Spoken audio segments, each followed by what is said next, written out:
کے قدموں میں قلندر نہیں گرتا، ٹوٹے جو ستارے تو زمین پر نہیں گرتا، گرتے ہیں بڑے شوق سے سمندر میں دریا، لیکن کسی دریا میں سمندر نہیں گرتا۔ اے لا الہ کے وارث باقی نہیں ہے تجھ میں گفتار دلبرانہ، کردار قاہرانہ۔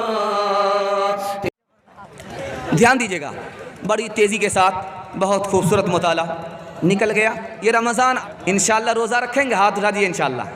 پانی پی کر کے رکھیں گے، ہاتھ اٹھائیے انشاءاللہ۔ کوٹھی پر کا روزہ رکھیں گے، ہاتھ اٹھائیے انشاءاللہ۔ بس دھیان دیجیے گا، بہت خوبصورت مطالعہ رمضان کے حوالے سے آپ کو سنا رہا۔ اس کے بعد جوان تک پہنچوں گا، بچے اور بوڑھے تک، عورت تک پہنچنے کے بعد آپ کا جلسہ ختم ہو جائے۔ اللہ آپ کو جزائے خیر دے۔ آپ دل سے سن رہے ہیں، دھیان سے سن رہے ہیں۔ اس وقت میں جلسے کا جنازہ نکل جاتا ہے، لیکن آپ نے ایسا بنا دیا کہ ایسا لگتا ہے کہ جلسہ ابھی شروع ہو رہا۔ اللہ آپ کے سننے کو، ہمارے سنانے کو بے حد قبول فرمائے۔ دھیان دیجیے گا، 3 مطالعہ میں آپ کے سامنے رکھنے کے لیے جا رہا ہوں، اس کو ادب سے سنیے گا، آپ کو روزہ رکھنے میں ہمت ہوگی، حوصلہ ملے گا۔ دھیان دیجیے گا، اللہ کہتا ہے روزہ میرے لیے، جبکہ نماز بھی اللہ کے لیے۔ اس کا کیا مطلب ہوا؟ رمضان میں شیطان قید میں ہے، پھر بھی گناہ ہو رہا ہے، اس کی کیا وجہ ہے؟ چھوٹا بچہ روزہ رکھ لیتا ہے، بچے کا باپ روزہ کیوں نہیں رکھتا؟ یہ 3 مطالعہ میں آپ کی خدمت میں لے کر کے آ رہا ہوں۔ اللہ فرماتا ہے روزہ میرے لیے ہے، جبکہ نماز بھی اللہ کے لیے ہے۔ پہلا مطلب، ہم نماز پڑھتے ہیں اللہ کے لیے، غیر مسلم نماز پڑھتے ہیں دیوی دیوتا کے لیے۔ ہم زکوٰۃ دیتے ہیں اللہ کے لیے، دیوی دیوتا، غیر مسلم دان خیرات کرتے ہیں دیوی دیوتا کے لیے۔ ہم قربانی دیتے ہیں اللہ کے لیے، اور دیوی دیوتا غیر مسلم بلی دیتے ہیں دیوی دیوتا کے لیے۔ لیکن ایک کام ہے جو ہم کرتے ہیں وہ نہیں کرتے، ہم اپنے خدا کے لیے روزہ رکھتے ہیں، وہ روزہ نہیں رکھتے، اس لیے اللہ نے فرمایا روزہ میرے لیے۔ دوسری بات پر دھیان دیجیے گا، آدمی زکوٰۃ دے رہا ہے، دوسرے لوگ تعریف کر رہے ہیں، ریاکاری ہو سکتی ہے۔ آدمی حج کر کے آ رہا، وہاں سے آنے کے بعد لوگ حاجی کہہ رہے ہیں، ریاکاری ہو سکتی ہے۔ آدمی نماز پڑھ رہا ہے، دوسرے لوگ نمازی کر رہے ہیں، ریاکاری ہو سکتی ہے۔ ایک عمل ہے جس میں ریاکاری نہیں ہو سکتی، وہ ہے روزہ، اس لیے اللہ نے فرمایا روزہ میرے لیے۔ تیسری بات کو ذرا دھیان میں رکھیے گا، آدمی حج پہ گیا ہے، اپنی آنکھ سے مکہ کو دیکھ رہا ہے، حج پہ گیا ہے، اپنی آنکھ سے مدینے کو دیکھ رہا، مزہ آ رہا۔ زکوٰۃ دے رہا ہے، دوسرے لوگ احسان مند ہو رہے ہیں، مزہ آ رہا۔ نماز پڑھنے کے لیے آیا، سمدھی سے بھی ملاقات ہو رہی ہے، داماد سے بھی ملاقات ہو رہی ہے، مزہ آ رہا۔ لیکن ایک کام ہے جس میں مزہ نہیں ملتا، مزہ کرکرا جاتا ہے، بھوکا رہنا پڑتا ہے، پیاسا رکھنا پڑتا ہے، وہ ہے روزہ، اس لیے اللہ نے فرمایا روزہ میرے لیے۔ ایک اہم نقطے کو ذرا دھیان میں رکھیے گا، ہمارا خدا کھاتا نہیں ہے، اس کو کھانے کی حاجت نہیں۔ ہمارا خدا پیتا نہیں ہے، اس کو پینے کی حاجت نہیں۔ ہمارا خدا، اس کو بیوی سے کوئی مطلب نہیں ہے، بیوی کی حاجت نہیں ہے۔ اب روزے میں غور کیجئے کیا ہوتا ہے، روزے کی حالت میں بندہ کھا نہیں رہا، بندہ پی نہیں رہا، بیوی سے مطلب نہیں۔ کیا مطلب ہوا؟ اے میرے خدا، میں تیری نقل اتار رہا ہوں، میں روزے میں ہوں، تو کھاتا نہیں، میں بھی نہیں کھاتا، تو پیتا نہیں، میں بھی پیتا نہیں، تجھے بیوی کی حاجت نہیں، مجھے بھی بیوی کی حاجت نہیں۔ خدا کہتا ہے میرا بندہ میری نقل اتار رہا ہے، روزہ میرے لیے ہے۔ آخری مثال دے رہا ہوں، دھیان سے سنیے گا، روزہ رکھنے میں آپ کو ہمت ہوگی، طاقت ملے گی۔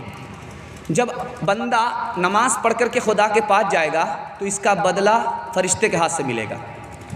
زکوٰۃ دے کر کے آیا، فرشتے کے ہاتھ سے بدلہ مل رہا ہے، حج کر کے آیا، فرشتے کے ہاتھ سے بدلہ مل رہا ہے۔ جب روزہ رکھ کر کے آئے گا تو کس کے ہاتھ سے بدلہ ملے گا؟ خود خدا کے ہاتھ سے بدلہ ملے گا، اس لیے اللہ نے فرمایا روزہ میرے لیے۔ ایک اہم مطالعے کی ذرا حفاظت کر لیجئے گا، اللہ آپ کے روزے کو قبول فرمائے۔ شیطان قید ہے پھر بھی گناہ ہو رہا، شیطان قید ہے پھر بھی گناہ ہو رہا، 3 وجہ سے گناہ ہو رہا ہے۔ بڑا شیطان قید ہے، چھوٹا شیطان آزاد ہے، یا 58 آزاد ہے۔ گناہ جو ہو رہا ہے یا 58 کی وجہ سے ہو رہا ہے۔ دوسرا جواب دیا، چھوٹا بڑا شیطان دونوں قید ہے، گناہ جو ہو رہا ہے نفس کی وجہ سے ہو رہا ہے، یہ نفس آزاد ہے، اس کی وجہ سے گناہ ہو رہا ہے۔ تیسری وجہ بتائی کہ شیطان بھی قید ہے، نفس بھی ٹوٹ گیا ہے، پھر بھی گناہ ہو رہا ہے، نفس کے اثر سے ہو رہا ہے۔ ایک چھوٹی سی مثال دیکھیے گا، لوہار ہے، بھاتی چلا رہا ہے، لوہا گرم ہو رہا ہے، بغل میں پانی ہے، اس گرم لوہے کو پانی میں ڈالتا ہے، چھن سے بولتا ہے، اس کے بعد پانی سے لوہے کو نکالتا ہے. جب ہاتھ اس پر رکھیے تو لوہا گرم رہتا کہ نہیں رہتا ہے؟ جبکہ پانی سے نکلا مکمل ٹھنڈا ہونا چاہیے، لیکن مکمل ٹھنڈا نہیں ہوتا، تھوڑا بہت گرم رہتا ہے. 11 مہینہ گناہ میں گزرا، اس لیے رمضان آیا، رمضان میں بھی گناہ ہو رہا ہے. اب آخری وجہ آپ کو بتانے کے لیے جا رہا ہوں. چھوٹا بچہ روزہ رکھ لیتا ہے، بچے کا باپ روزہ کیوں نہیں رکھتا؟ یہ راز بتا رہا ہوں. چھوٹا بچہ ہے، روزہ رکھ لیا، کیوں؟ ہمت باندھ لیا اس نے. ہمت کے ساتھ خدا ہے، ہمت کے بعد مشکل عمل آسان ہو جاتا ہے. اور بچے کا باپ روزہ کیوں نہیں رکھتا؟ ہمت ہار گیا. 15 گھنٹے کا روزہ ہوگا، گرمی کا دن ہوگا، میرے باپ سے بھی نہیں ہوگا. یہ ہمت ہار گیا، وہ ہمت کے ساتھ ہے، اس کے لیے روزہ رکھنا آسان، اس کے لیے روزہ رکھنا مشکل. ایک راز کی بات بتائیے، انصاف کی بات بتائیے. میں آپ سے پوچھنا چاہتا ہوں، آپ جو روزہ رکھتے ہیں تو کھا پی کر کے رکھتے ہیں کہ نہیں؟ سحری کھا کر کے رکھتے ہیں. سحری کا مطلب ہے بالکل رات ختم ہو رہی اس وقت صبح میں آپ سحری کھا رہے ہیں، اور کھایا ہوا پیٹ میں ہے، پانی بھی ہے، دانہ بھی ہے، بھوک نہیں لگ رہی ہے، پیاس نہیں لگ رہی، صبح کا وقت ہو گیا. آپ کام کاج کے لیے گئے، وہاں سے واپس آئے، آپ نے غسل کر لیا، پورا بدن آپ کا ٹھنڈا ہو گیا، آپ کو بھوک نہیں لگ رہی ہے، پیاس نہیں لگ رہی، آپ سو گئے اور سوتے رہے، عصر کا وقت ہو گیا، اب آنکھ کھلی ہے. اب السلام علیکم ناظرین، آپ دیکھ رہے ہیں S B media YouTube channel. دوستو، اگر آپ نے ابھی تک میرا اس چینل کو سبسکرائب نہیں کیا ہے، برائے مہربانی اس چینل کو سبسکرائب کریں، لائک کریں اور اپنی رائے کامنٹ میں ضرور پیش کریں.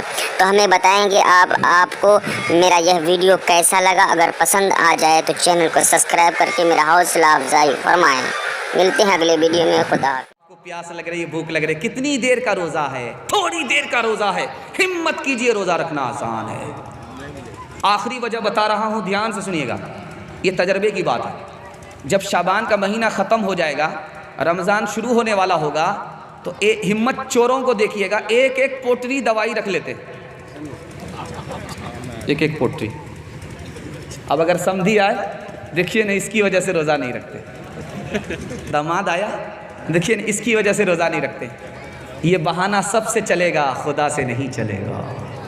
ایک آدمی تھا، بہت بڑا بھومیار تھا، روزہ نہیں رکھتا تھا، اور بیوی سے کہتا تھا فلوری بناؤ، گھمنی بناؤ، کچری بناؤ، یہ فرمائش وہ فرمائش. یہ پیٹ ہے کہ انڈیا گیٹ ہے، اس گودام کو بھرتا ہے، روزہ نہیں رکھتا. جب اس کو بھوک پیاس لگتی تھی، وہ کرتا کیا تھا؟ لنگی لے کر کے دریا میں ڈبکی لگاتا تھا، اب بیچ میں منہ کھول دیتا تھا، جی بھر کر کے پانی پی لیتا تھا، اوپر سے پھٹ پھٹ، نیچے سے مقامہ گھاٹ. 99 دن چور کے، ایک دن کوتوال کا. اللہ کو چوری پکڑا نہیں تھی. ایک دن اتفاق سے لنگی لے کر کے جیسے ہی اس نے ڈبکی ماری، منہ کھولا تو پانی جانے کے بجائے ٹنگڑا مچھلی منہ میں چلی. دایاں کاٹا دائیں طرف، بایاں کاٹا بائیں طرف، اب منہ باندھ دیا. اب ڈاکٹر کے پاس اس کو لایا گیا کانٹا نکالنے کے لیے، مچھلی نکالنے کے لیے. تو ڈاکٹر نے کہا کتنا بڑا احمق آدمی معلوم ہوتا ہے، اگر یہ منہ کھول کر کے سوئے گا تو مکھی جائے گی، یہ مچھلی کیسے چلی گئی؟ او یہ معاملہ ہے، اندر سے گول مال تھا. 99 دن چور کے، ایک دن کوتوال کا. نہ چت کر سکے نفس کے پہلوان کو، تو یوں ہاتھ پاؤں میں ڈھیلے نہ ڈالے. نہ چت کر سکے نفس کے پہلوان کو، تو یوں ہاتھ پاؤں میں ڈھیلے نہ ڈالے، تو یوں ہاتھ پاؤں میں ڈھیلے نہ ڈالے. ارے اس سے کوشتی تو ہے عمر بھر کی، کبھی وہ دبا لے، کبھی تو دبا لے. بڑے موذی کو مارا، نفس امارہ کو گر مارا، نہنگو ازدہا وہ شیر نر مارا تو کیا مارا. گیا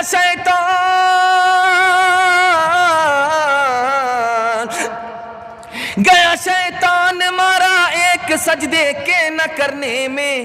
اگر لاکھوں برس سجدے میں سر مارا تو کیا مارا. اگر لاکھوں برس سجدے میں سر مارا تو کیا مارا. انشاءاللہ روزہ رکھیں گے، ہاتھ رہی انشاءاللہ. روزہ تھوڑا رکھیں گے، کفارہ بعد میں دیں گے، ہاتھ رہی انشاءاللہ. دھیان دیجیے گا، ایک خوبصورت مطالعہ جوانوں کے حوالے سے لا رہا ہوں.